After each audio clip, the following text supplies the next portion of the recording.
October 16th, 1943. The sun had barely risen over Rome when the sound of boots echoed through the ancient cobblestone streets of the Jewish ghetto. SS soldiers were going door to door, dragging entire families from their homes while the city that had stood for millennia watched in frozen silence.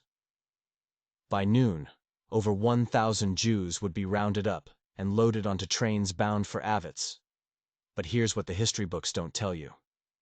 While this nightmare unfolded just blocks away from the Vatican, one Irish priest was already orchestrating the most audacious rescue operation in the heart of Nazi-occupied Rome, a network so secret that even the Pope himself may not have known its full extent. This is the story of how a man with nothing but a clerical collar, a sharp wit, and unshakable courage became known as the Scarlet Pimpernel of the Vatican, the priest who saved 6,500 lives right under Hitler's nose. Monsignor Hugh was not supposed to be a hero. Born in 1898 in a small village in County Kerry, Ireland, he was the son of a golf course steward, a man who grew up playing sports and dreaming of nothing more extraordinary than serving God in some quiet parish. By 1943, he had been living in Rome for over a decade, working as a Vatican diplomat with a comfortable life inside the neutral walls of the Holy See. He was known for his love of golf, his charm, and his 6'2" frame that made him impossible to miss in a crowd. He had friends across Rome, from cardinals to cab drivers, and he spoke multiple languages with the ease of a man who genuinely loved people. He was by all accounts just another priest doing his job in the Eternal City. But on that October morning, when the roundups began, something inside O'Flaherty snapped, and the comfortable diplomat disappeared forever. Rome in 1943 was a city suffocating under the weight of German occupation. After Italy's surrender to the Allies in September, Hitler's forces had poured into the capital, transforming it from a city of art and religion into a prison watched by the Gestapo. The Vatican, technically neutral, had become an island of fragile safety in a sea of terror. Pope Pius XII walked a razor-thin diplomatic line trying to avoid provoking the Nazis while sheltering those he could behind the walls of churches and monasteries. But neutrality came at a cost. Silence. The official Vatican position was one of cautious inaction. And for the thousands of Jews hiding in Rome's shadows, that silence felt like abandonment. The Gestapo chief, Herbert Kappler, a cold and calculating SS officer, had set up his headquarters just a few blocks from the Vatican, and his orders were clear. Find every Jew in Rome and send them east. But Kappa didn't know that his most dangerous enemy was already living inside the Vatican, wearing a cassock and smoking a pipe. Ofti had watched the occupation unfold with growing horror, and when the roundups began, he made a decision that would define the rest of his life. He would not stand by. He would not wait for permission. He would use every connection, every favor, every ounce of his Irish stubbornness to save as many lives as he could, even if it meant defying the Gestapo, risking his own life, and operating in the shadows of the very institution he served.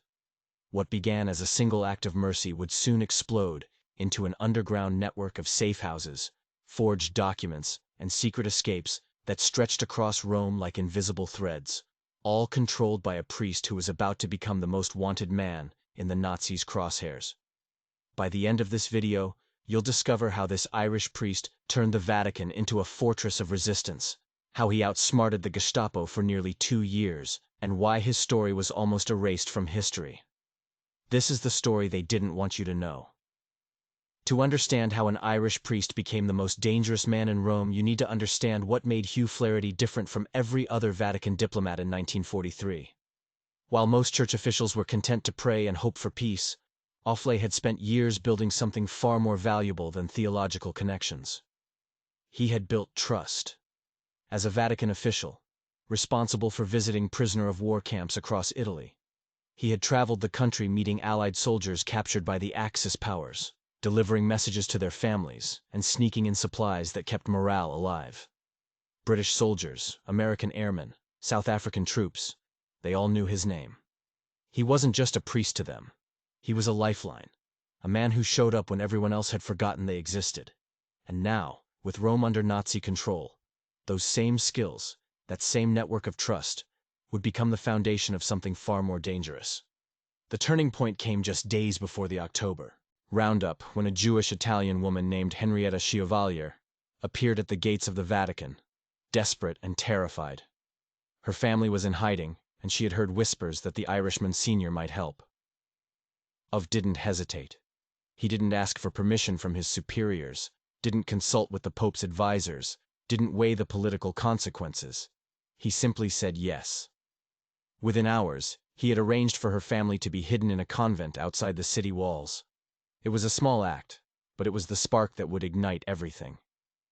Word spread quickly through Rome's Jewish community that there was a priest who would help, a man who didn't turn people away, who didn't ask questions about religion or politics. He just acted. And once he started, he couldn't stop. Kofla knew he couldn't save everyone alone, so he began recruiting. His first allies were other priests and nuns, men and women who shared his conviction that silence in the face of evil was a sin worse than breaking diplomatic protocol. But he didn't stop there. He reached out to Italian aristocrats who despised Mussolini, to Swiss guards who were willing to look the other way, to janitors and cooks and drivers who had access to places that priests did not. He even enlisted a wealthy Irish-born singer named Dalea Murphy, the wife of the Irish ambassador, who used her diplomatic immunity to smuggle forged documents and money across the city in her handbag. Together, they formed what would later be called the Rome Escape Line, a shadow network that existed in whispers and coded messages operating just feet away from Gestapo headquarters. But the network needed more than brave hearts.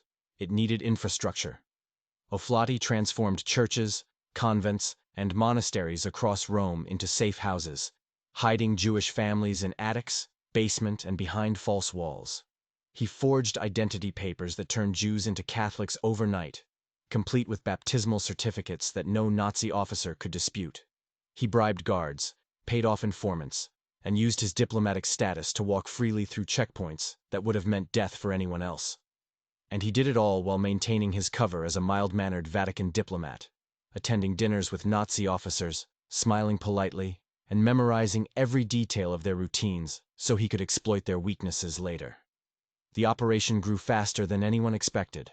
Within weeks, offloading hundreds of people, and the numbers kept climbing. But with every life saved, the risk grew exponentially. The Gestapo was watching. Herbert Kappler, the ruthless SS chief who had ordered the roundups, began hearing reports of a tall Irish priest who seemed to be everywhere and nowhere at once. A man who was making fools of the most feared intelligence network in Europe. Kappler was a hunter by nature, methodical and patient, and he had just found his prey. The cat-and-mouse game was about to begin, and the stakes could not have been higher. Herbert Kappler was not a man who tolerated failure. As the Gestapo chief in Rome, he had built his reputation on efficiency and ruthlessness, hunting down resistance fighters and partisans with cold precision. He had turned the Villa Tasso, a beautiful Roman mansion, into a chamber of horrors where suspected enemies of the Reich were interrogated and tortured until they broke. Kappler believed that fear was the ultimate weapon, that everyone had a breaking point, and that Rome would bend to Nazi will just like every other occupied city in Europe.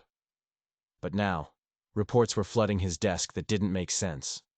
Jews who should have been on trains to Auschwitz were vanishing into thin air.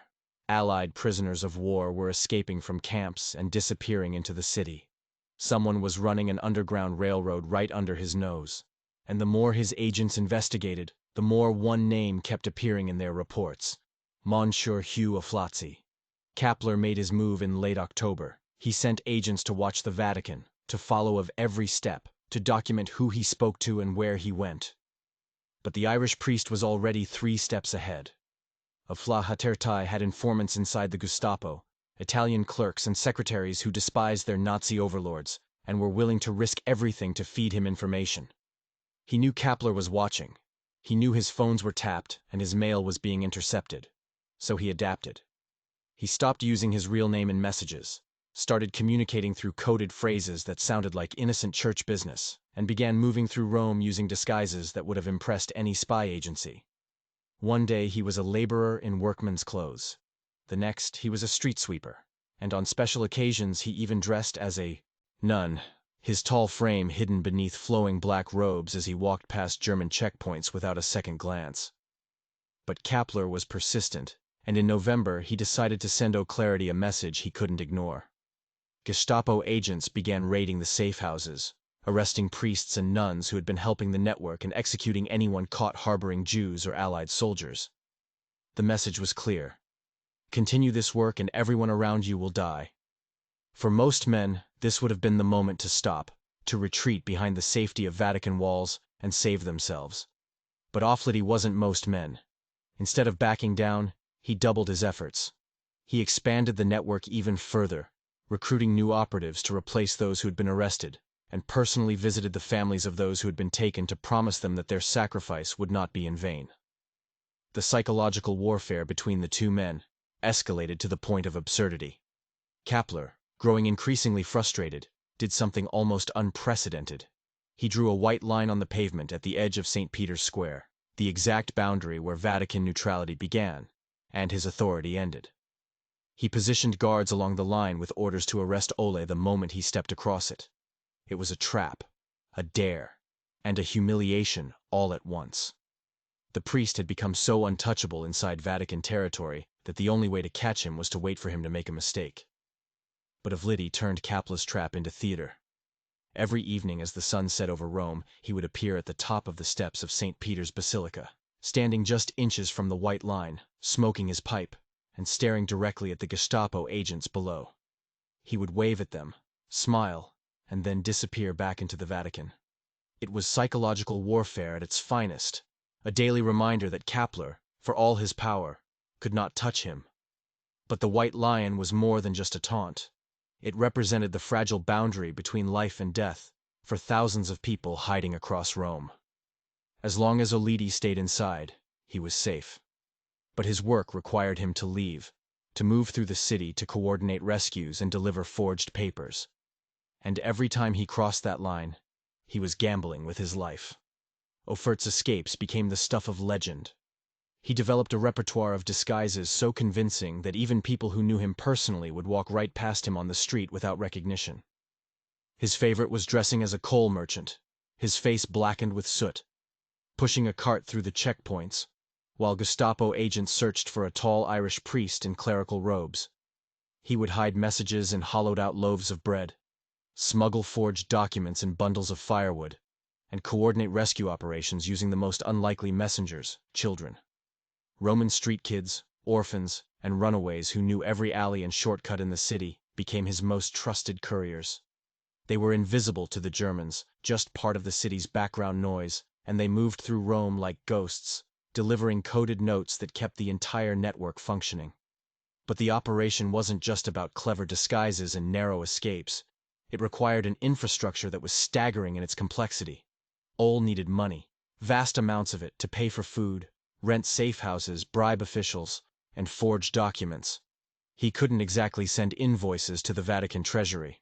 So he turned to an unlikely source, the British Secret Service. Through encrypted communications smuggled out of Rome by diplomatic couriers, O'Flaherty made contact with British intelligence and made them an offer. He would shelter and protect Allied prisoners of war who had escaped from Italian camps, keeping them alive until Rome was liberated. In exchange, the British would fund his operation through secret channels. The arrangement was perfect. British gold sovereigns smuggled into Rome through Swiss banking networks began flowing into hands, and he used every penny to expand his network of safe houses across the city. The safe houses themselves were masterpieces of deception. O'Flaherty didn't just hide people in churches and convents. He hid them everywhere. Wealthy Roman families opened their palazzos to strangers, creating hidden rooms behind bookcases and false walls that could conceal entire families. One aristocratic countess turned her wine cellar into a dormitory that housed 20 Jewish refugees at a time. A monastery on the outskirts of Rome built a false floor in its chapel, creating a space where escaped Allied soldiers could hide during German inspections.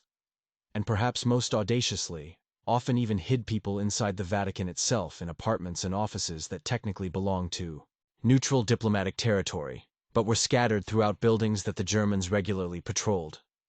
He was playing a game of three-dimensional chess, moving people from location to location like pieces on a board, always one step ahead of Kappa's raids. The forged documents were another crucial piece of the puzzle, and here oft willing to push the boundaries of his priestly vows.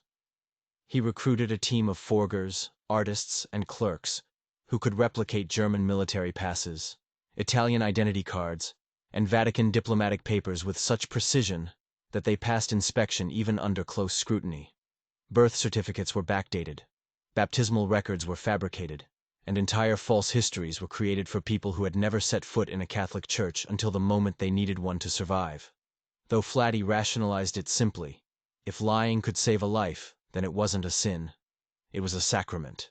He kept meticulous records of everyone he helped, writing names and details in a small notebook that he carried everywhere.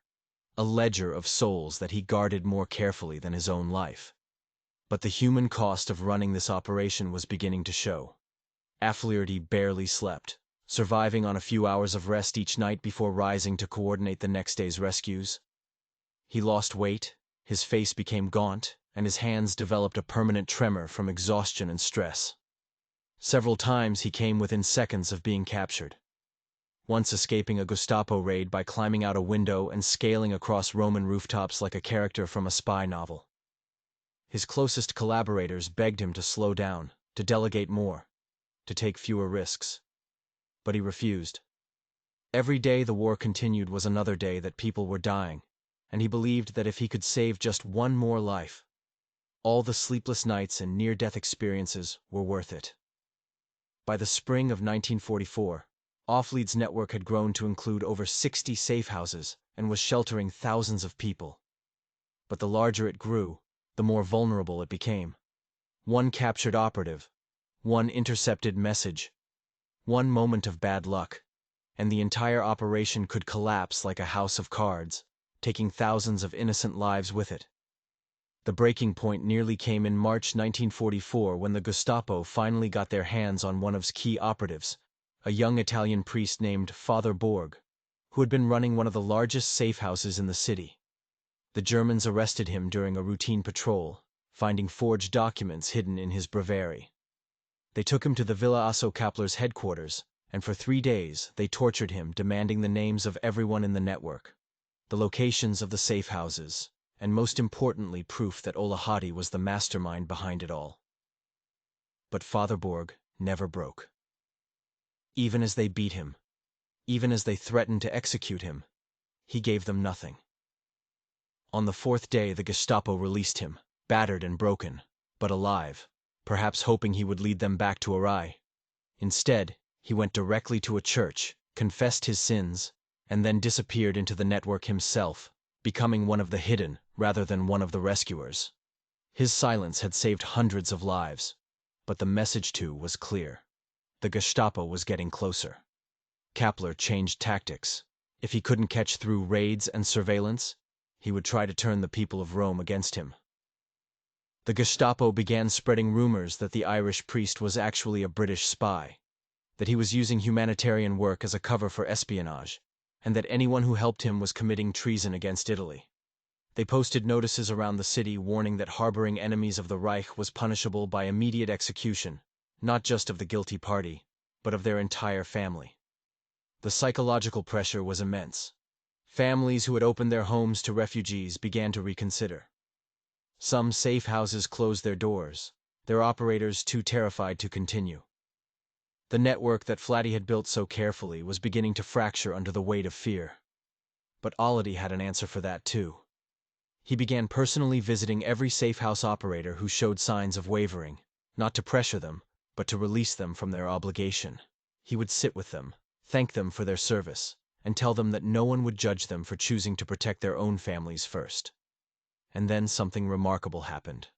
Almost none of them quit. Instead, seeing Ofra's willingness to let them go, most of them recommitted with even greater determination. It was a masterclass in leadership, understanding that true loyalty cannot be commanded. It can only be inspired. The network held together not because people feared O'Flaherty or owed him a debt, but because they believed in what he was doing and trusted that he would never ask them to sacrifice more than he was willing to sacrifice himself. The spring of 1944 brought another challenge: food. Rome was starving. Rome, the Germans were stripping the countryside of resources to feed their war machine. And what little remained was hoarded by black marketeers who charged prices that ordinary Romans couldn't afford. For Ola's network, which was now feeding thousands of hidden refugees, the food shortage was an existential crisis. People could survive without money, without comfortable beds, without proper clothing, but they couldn't survive without food. Ofti once again turned to his network of contacts, this time reaching out to farmers in the countryside who still had loyalty to the old Italy, the Italy that existed before Mussolini and Hitler. He arranged for wagons of vegetables, bread, and dried meat to be smuggled into Rome under the cover of darkness, hidden beneath loads of hay and firewood. He even convinced several monasteries to turn their gardens into vegetable farms, with priests and refugees working side by side to grow enough food to keep everyone alive. The operation became a finely tuned machine. Every morning Oft learning which safe houses needed more supplies, which refugees needed to be moved to new locations, and which Gestapo patrols were planning raids. He would then spend the day coordinating responses, sending messages through his couriers, arranging payments through his financial contacts, and occasionally venturing out into the city himself when a situation required his personal attention. Every evening he would return to his small room in the Vatican, update his notebook with the day's activities, and pray for the strength to do it all again tomorrow. But time was running out. The Allies were pushing north through Italy, and everyone in Rome knew that liberation was coming. The question was whether a network could survive long enough to see it. Kaplan knew it too, and he was preparing one final, desperate attempt to destroy the man who had humiliated him for nearly 2 years. In May 1944, Kaplan made his boldest move yet. He couldn't arrest him inside the Vatican, and he couldn't catch him in the streets. So he decided to do something unprecedented. He would request a meeting.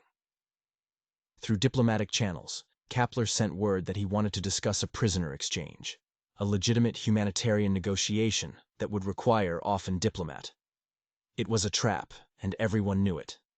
Kaplan's plan was simple. Lure him out of the Vatican under the pretense of official business, then arrest him the moment he stepped beyond the protection of neutral territory. Several of allies begged him not to go, warning him that it was suicide. But the Irish priest saw an opportunity. If he could meet with Kaplan face to face, perhaps he could learn something valuable, some weakness in the Gestapo chief's plans that could help protect the network.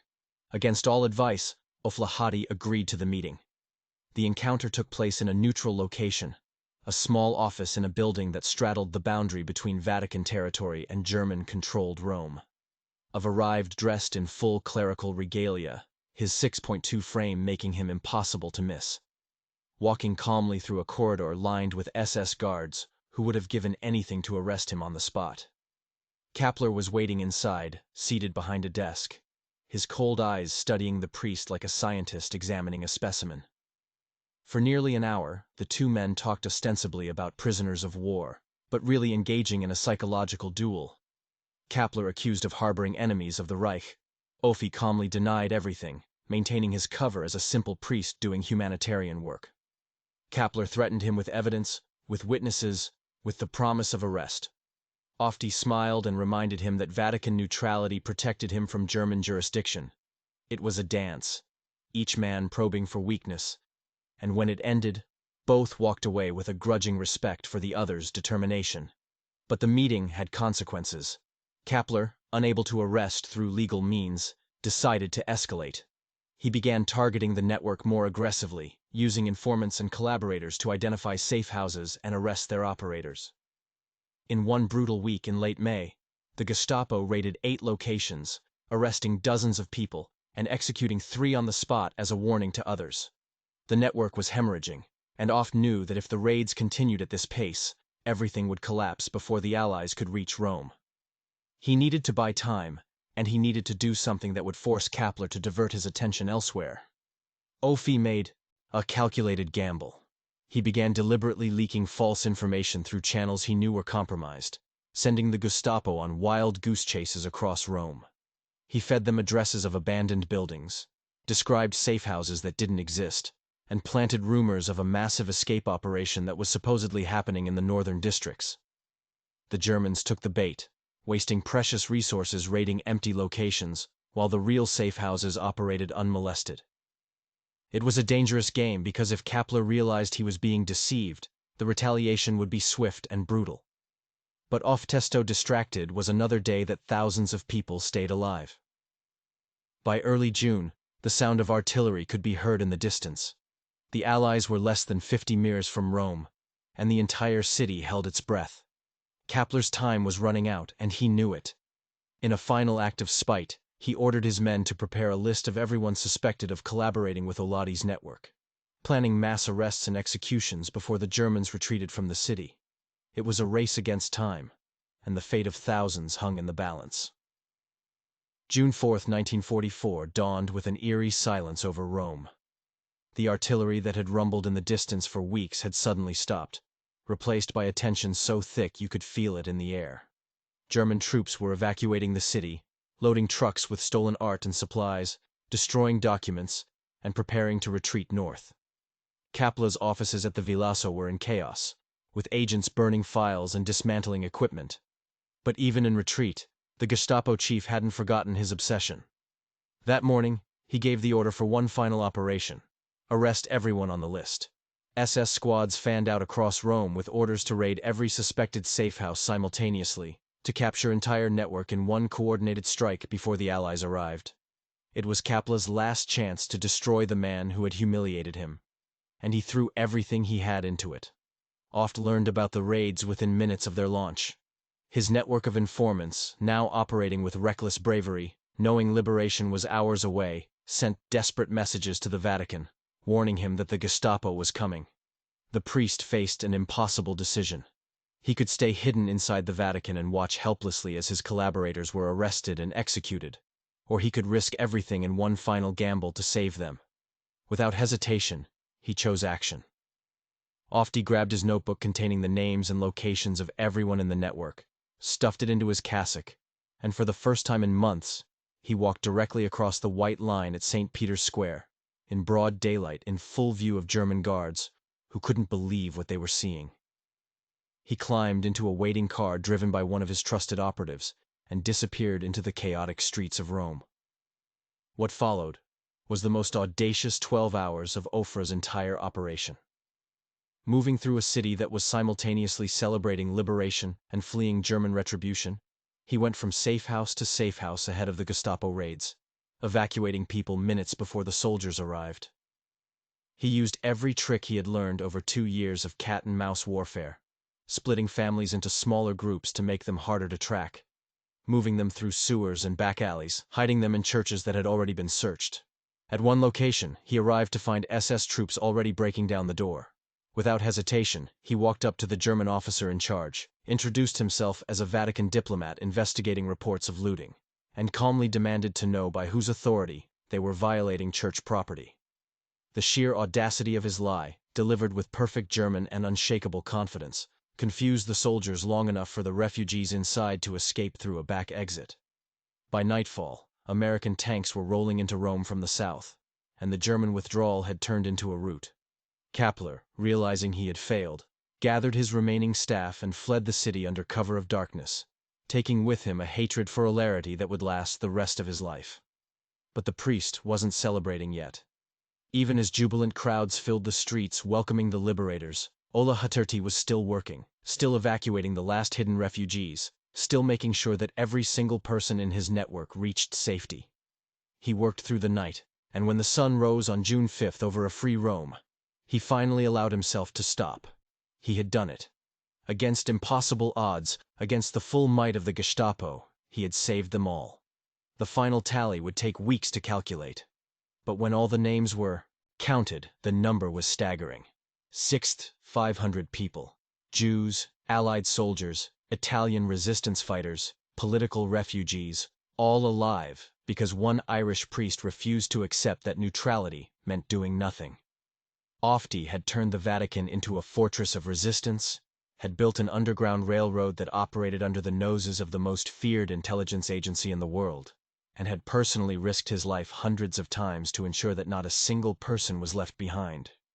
He had become exactly what the title promised: the Scarlet Pimpernel of the Vatican, the hero who saved thousands while the world looked away.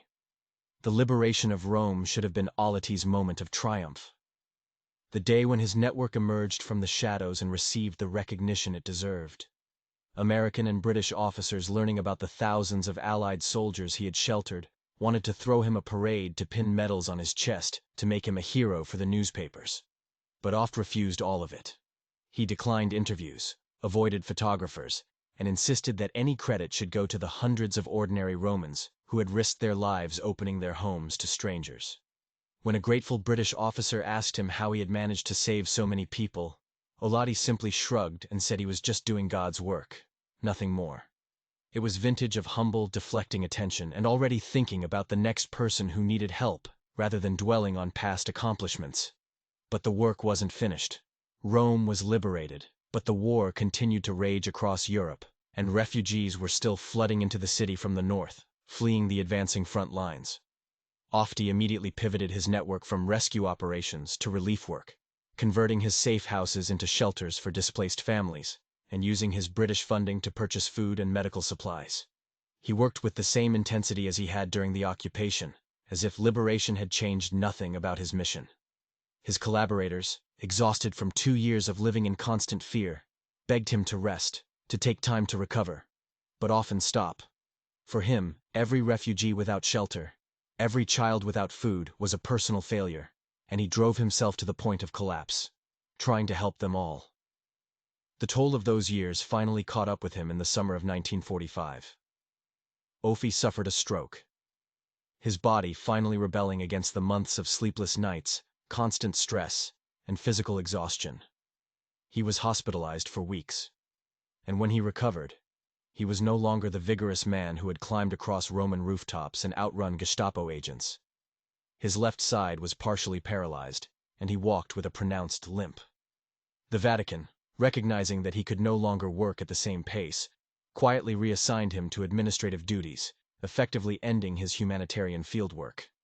For a man who had spent years in constant motion, saving lives at a breakneck pace, the forced retirement was devastating.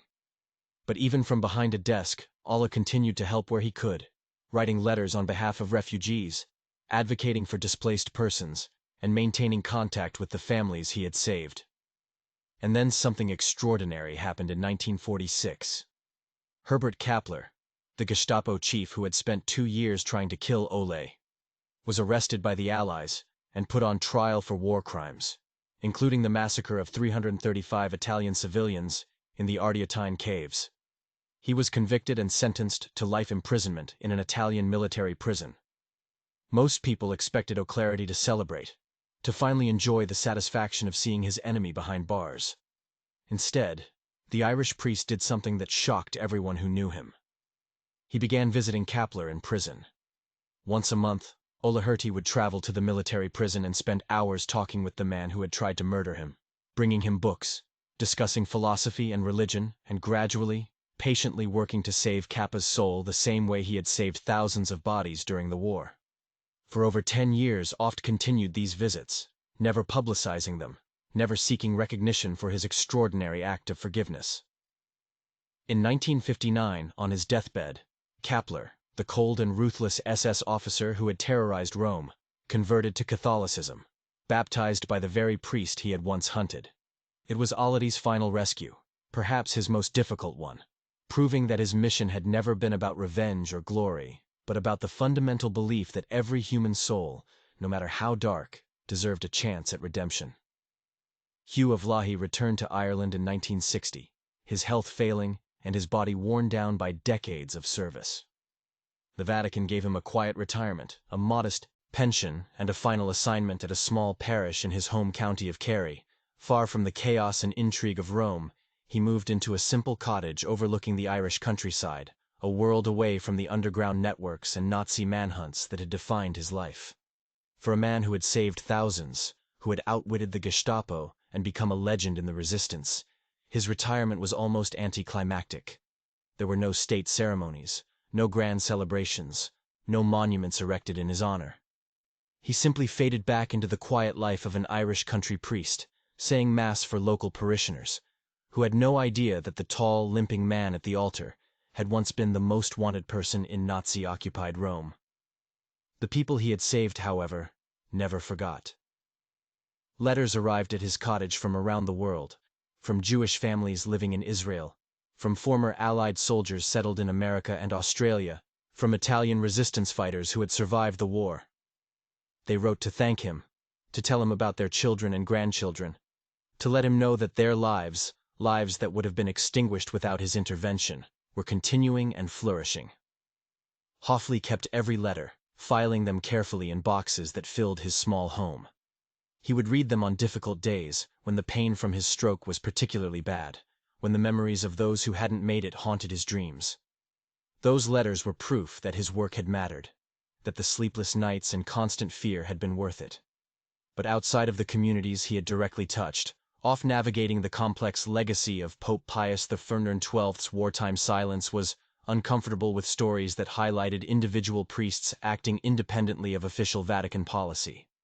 Though Flat's operation, after all, had been conducted without explicit papal approval, sometimes in direct defiance of the Vatican's stated neutrality, there was a fear that celebrating of too loudly would raise uncomfortable questions about why the Church as an institution hadn't done more.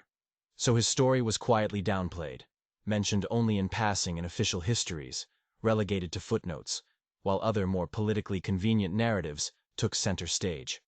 Ofty died on October 30, 1963 at the age of 65, his body finally giving out after years of declining health. His funeral was a small affair attended by local parishioners and a handful of Vatican officials. There were no heads of state, no international dignitaries, no media coverage. He was buried in a simple grave in Killarney, marked with a modest headstone that listed only his name and dates. For years, his grave went largely unvisited, except by locals tending the cemetery. The man who had saved 6,500 lives died in obscurity, his story known only to those who had lived it and those who had reason to remember. It seemed that history, like the Vatican, had decided that Monsignor Hugh was a story better left untold. But stories this powerful have a way of refusing to stay buried. In the decades that followed, journalists and historians began piecing together what had really happened in Rome during those dark years. Survivors started writing memoirs. Documents were declassified, and slowly, painstakingly, the full scope of network came to light. In 1983, a television movie titled The Scarlet and the Black brought his story to millions of viewers, with Gregory Peake portraying the Irish priest who had defied the Nazis. Suddenly, the world was asking, how had we never heard of this man? How had such an extraordinary story of courage and resistance been forgotten for so long? The answer to why story was buried for so long reveals something uncomfortable about how we remember World War II. History tends to prefer simple narratives, clear heroes and villains, stories that fit neatly into national mythologies. Of story was complicated. He was an Irish priest working for the Vatican, saving Jews, Allied soldiers, and Italian resistance fighters, operating without official approval in a morally gray zone that made everyone uncomfortable. The British couldn't fully claim him because he was Irish and Catholic. The Irish couldn't celebrate him too loudly because Ireland had been neutral during the war. The Vatican was embarrassed because he had acted when they had counseled caution. And so his story fell through the cracks, remembered by those he saved, but absent from the grand narratives of the war that dominated history books for decades. But Ofty's legacy lives on in ways that transcend monuments and history books. Every person he saved went on to build lives, have children, create families that exist today because one man refused to stand by while evil consumed the world around him. Researchers estimate that Ofty's 6,500 rescues have resulted in over 100,000 living descendants today, an entire community of people whose existence is a testament to his courage. In Israel, he is honored at Yad Vashem among the righteous among the nations, non-Jews who risked their lives to save Jews during the Holocaust. In Rome, the street leading to the location where he operated during the war was renamed in his honor. And in Ireland, a memorial stands in Killarney, finally giving him the recognition his own country denied him during his lifetime. What makes O'Flaherty's story so powerful is not just the scale of what he accomplished, but the motivation behind it. He wasn't a trained intelligence officer. He wasn't a professional resistance fighter, and he wasn't seeking glory or recognition. He was simply a man who saw people suffering and decided that doing nothing was not an option. In a world that often feels overwhelmed by injustice, where individuals wonder if their actions can possibly make a difference, O'Flaherty's story is a reminder that one person acting with courage and conviction can change the course of history. He didn't have an army. He didn't have political power. He didn't even have official approval from his own church. All he had was a network of ordinary people who believed that protecting the innocent was worth risking everything. The lesson of story extends beyond World War II. In every era, in every crisis, there are moments when individuals must choose between safety and conscience, between following orders and doing what's right. Of chose conscience. He chose to act when the institution he served counseled old caution. He chose to risk his life daily when he could have remained safe behind Vatican walls. And perhaps most remarkably, he chose forgiveness, spending the final years of his life trying to redeem the soul of the man who had tried to kill him. That kind of moral courage, that depth of compassion, doesn't fade with time. It becomes more relevant, more necessary with each passing generation. So the next time you hear someone say that one person can't make a difference, remember the Irish priest who stood at the edge of St. Peter's Square, smoking his pipe and staring down the Gestapo. Remember the 6,500 lives he saved, the 100,000 descendants who exist because of his courage, and the profound truth at the heart of his story. That heroism isn't about power or position. It's about choosing humanity over fear, compassion over complicity, and action over silence. That's the legacy of Monsignor Hugh O'Flaherty, the Scarlet Pimpernel of the Vatican. And that's a story that deserves to be told, remembered, and celebrated for generations to come.